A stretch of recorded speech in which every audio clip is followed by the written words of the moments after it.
Hello दोस्तों, कैसे हैं आप सब? मेरा नाम दीपक है और मैं आप सबका स्वागत करता हूं मेरे चैनल आपके एचआर कंसल्टेंट में। दोस्तों, आज की इस वीडियो में हम लोग एक बहुत ही इम्पोर्टेंट टॉपिक के ऊपर बात करेंगे। हालांकि उसके ऊपर मैं ऑलरेडी वीडियो बना चुका हूं, अगर आप लोगों ने उसको नहीं देखा तो जाके देख लीजिएगा। वो टॉपिक है नोटिस पीरियड।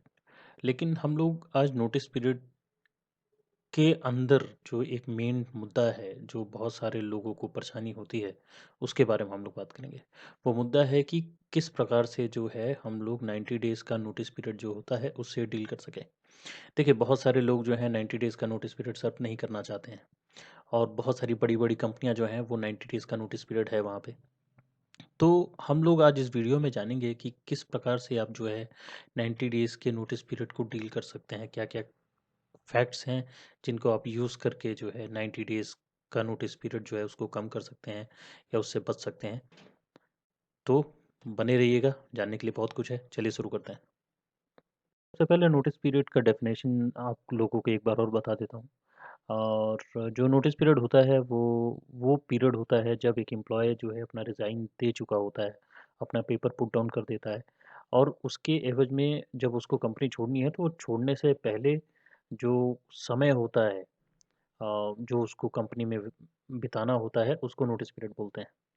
और उस समय के दौरान वो जो 1 महीने का, 2 महीने का, इवन 3 महीने का, जहाँ हम लोग बात कर रहे हैं 90 डेज़ का, इस 2 से 3 या 1 महीने के अंदर जो भी जॉब का ट्रांसफ़र होता है दूसरे एम्प्लॉयी को, वो दिया जाता है। इसलिए बेसिकली नोटिस पीरियड सर्व करवाया जाता है और इस बीच में कंपनी दूसरा बंदा भी हायर करने का देख रही होती है। तो बेसिकली मोटा-मोटा ये काम होता है नोटिस पीरियड के अंदर। तो देखिए, नॉर्मल नोटिस पीरियड जो है 1 महीना होता था, बहुत सारी कंपनी में 1 महीना ही हुआ है। जो भी छोटी कंपनियाँ हैं या एसएमईज़ हैं वहाँ 1 महीने का होता है। कई-कई छोटी लेवल की कंपनीज़ जो होती हैं उनमें 2 महीने भी है। इवन बड़ी कंपनियों में कई जगह जो है 2 महीने का नोटिस पीरियड है। फिर भी इतना जो है चल जाता है। लेकिन कई कंपनियाँ जो हैं आजकल जो है 3-3 महीने का नोटिस पीरियड सर्व करवा रही हैं और बहुत सारे लोगों को इसमें परेशानी होती है।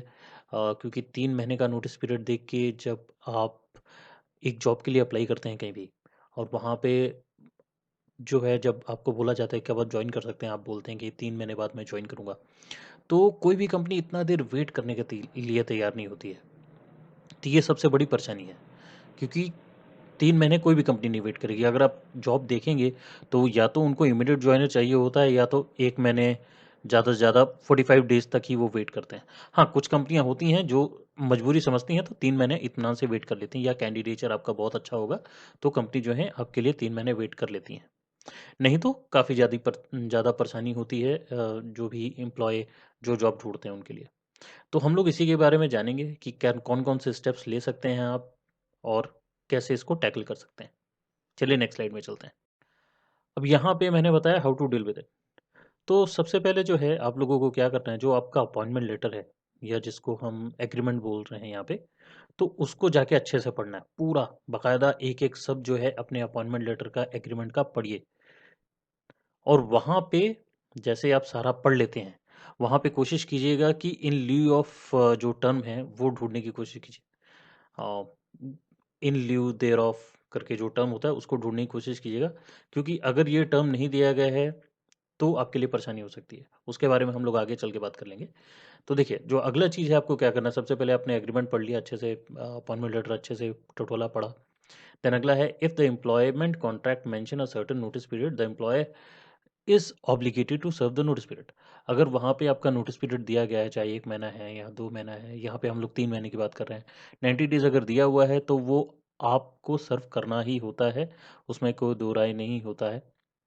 That is mandatory from a company.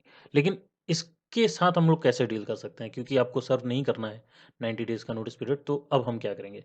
सबसे पहली चीज़ आपको करनी है वो है अपने एचआर के साथ जाके बात कीजिए, नेगोशिएट कीजिए, जो भी आपके सर्कमस्टेंसेस हैं उसको बाकायदा बताइए और नेगोशिएट करने की कोशिश कीजिए कि अगर आपके रिलेशन कंपनी से अच्छे हैं और आपका मैनेजर अच्छा है, आपके मैनेजर के साथ रिलेशन अच्छे हैं, तो म्यूचुअल अंडरस्टैंडिंग पे ये चीज़ हो सकती है। तो म्यूचुअल अंडरस्टैंडिंग अगर बन जाती है और आपका जो मैनेजर है वो बोल देता है कि हाँ ठीक है, जो प्रोजेक्ट तुम हैंडल कर रहे हो उसको ख़त्म करके जो है 1 महीने में ख़त्म करके देन उसके बाद बाकी का 2 महीने जो है मैं वेव ऑफ कर दूंगा। कई बार होता है ऐसा। तो अगर आपके रिलेशन अच्छे हैं तो एक म्यूचुअल अंडरस्टैंडिंग पे जो है आप जल्दी छोड़ सकते हैं, ये पहला पॉइंट है। तो सबसे पहली बात आप निकल के ये आ रही है कि आपको अपना रिलेशन अपने मैनेजर के साथ, अपने सीनियर्स के साथ थोड़ा अच्छा बना के रखना है, ताकि अगर इन केस आपको जल्दी जाना पड़े, 3 महीने का नोटिस आपको नहीं सर्व करना है, तो आपको आराम से जो है जाने दे दिया जाए। कंपनी कई बार वेव ऑफ कर देती है। देन नेक्स्ट आता है, as per the agreement company can only waive off the notice period, you can not force the company to accept the payment in lieu of unserved notice period, you can only propose. कहने का मतलब है कि यहाँ पे जैसे कि मैंने बताया कि आप लोगों को जब आप अपना अपॉइंटमेंट लेटर एग्रीमेंट पढ़ेंगे तो वहाँ पे इन ल्यू ऑफ आपको सब जोड़ना है। ठीक है। तो यहाँ पे आप लोगों को दिमाग पे ये जरूर रहना चाहिए कि आप कंपनी को फोर्स नहीं कर सकते कि आप नहीं, मुझे इतना ही नोटिस पीरियड से भरना है, मैं इसके अलावा नहीं करूंगा। आप ये नहीं कर सकते। आप केवल प्रपोज कर सकते हो कंपनी को। कंपनी को केवल बता सकते हो कि देखिए मेरी ये कंडीशन है, ये सर्कमस्टेंसेस हैं, तो इस कारण से जो है मैं इससे ज़्यादा सर्व नहीं कर पाऊंगा। अगर इन लीव ऑफ दिया गया है तो यू कैन टेल देम कि ठीक है, बाकी के जो 2 महीने हैं या बाकी का जो 1 महीना है उसका मैं पेमेंट जो है आप लोगों को कर देता हूँ। मैं नोटिस पीरियड बाई करना चाहता हूँ, तो नोटिस पीरियड बाई आउट कर लेता हूँ, तो मुझे 1 महीने के अंदर या डेढ़ महीने के अंदर आप रिलीव कर दीजिए। ये आप केवल प्रपोज कर सकते हैं, है ना? आप फ़ोर्स नहीं कर सकते। तो कंपनी इसके बारे में सोचेगी, लेकिन मेक श्योर कि ये वर्ड होना चाहिए। अगर ये वर्ड नहीं है, तो आपके लिए परेशानी हो जाएगी। तो वो आपको बाय आउट भी नहीं करने देंगे। तो इसीलिए मैं बोल रहा हूँ आपको अपॉइंटमेंट लेटर और एग्रीमेंट अच्छे से पढ़ना है। ठीक है? देन नेक्स्ट है, check the clause in the employment agreement usually states 90 days return notice of 3 month gross salary in lieu thereof। तो ये आपको स्टेटमेंट ढूँढना है, ये क्लॉज़ ढूँढना है। अगर है तो that is well and good, क्योंकि आप यहाँ पे जो है कंपनी को बता सकते हैं कि जो है मैं आपको जो है 3 महीने का ग्रॉस सैलरी जो मेंशन किया गया है, मैं उतना आपको दे सकता हूँ, और आप या तो मेरी सैलरी से काट लें, या मैं वो पे कर देता हूँ। जैसा भी है मैं बाय आउट करना चाहता हूँ और बाय आउट करके मैं जाना चाहता हूँ। तो आप जो है यहाँ पे बाय आउट करने का एक ऑप्शन होता है, वो आप कंसल्ट कर सकते हैं। ठीक है? तो यहाँ 3 कंडीशन होगी। पहली, आपकी अगर म्यूचुअल अंडरस्टैंडिंग है, तो म्यूचुअल अंडरस्टैंडिंग के थ्रू जो है आप अपना नोटिस पीरियड वेव ऑफ करवा सकते हैं। दूसरा, अगर आपका रिलेशन बहुत अच्छा नहीं है कंपनी के साथ, तो आपको मेक श्योर ये करना है कि आपको अपना एग्रीमेंट अच्छे से पढ़ना है। वहाँ इन लिeu ऑफ देखना है, अगर इन लिeu ऑफ है और वहाँ पे दिया गया है कि आप जो है अपना नोटिस पीरियड बाई कर सकते हैं, तो डेफ़िनेटली आप बात करें और बाई आउट करने की बात करें कि भाई मैं इतना नोटिस पीरियड बाई आउट करना चाहता हूँ, और बता दें। यहाँ पे भी फैक्ट निकल के आता है कि आप डायरेक्टली फ़ोर्स नहीं कर सकते हैं, ठीक है? और यहाँ पे लास्ट चीज़ है, अगर यहाँ पे बाय आउट हो जाता है दैट्स वेल एंड गुड, बहुत अच्छी बात है। बाय आउट के साथ जो है आप रिमेनिंग जो भी आपके 1 डेढ़ महीना है वो सर्व करके आप जा सकते हैं। देन तीसरा है, अगर उसके बाद भी परेशानी रहती है और कंपनी बाय आउट करने का ऑप्शन भी नहीं देती, बोलती कि नहीं 3 महीने करना ही है, और आपके पास ऐसे सर्कमस्टेंसेस बने हैं कि नहीं आप कर ही नहीं पाएँगे, तो मैं ये सजेस्ट करूँगा कि या तो आप लोकल लॉयर को पकड़ लें, अपने सारे फैक्ट्स बताएँ, सारे जो भी आपके पास डॉक्यूमेंट्स हैं वो दिखाएँ, और उसके बाद एक लीगल स्टेप ले सकते हैं इसके खिलाफ, या फिर आप लेबर लॉयर के पास जाके जो है बात कर सकते हैं और चीज़ों को सॉर्ट आउट करने की कोशिश कर सकते हैं।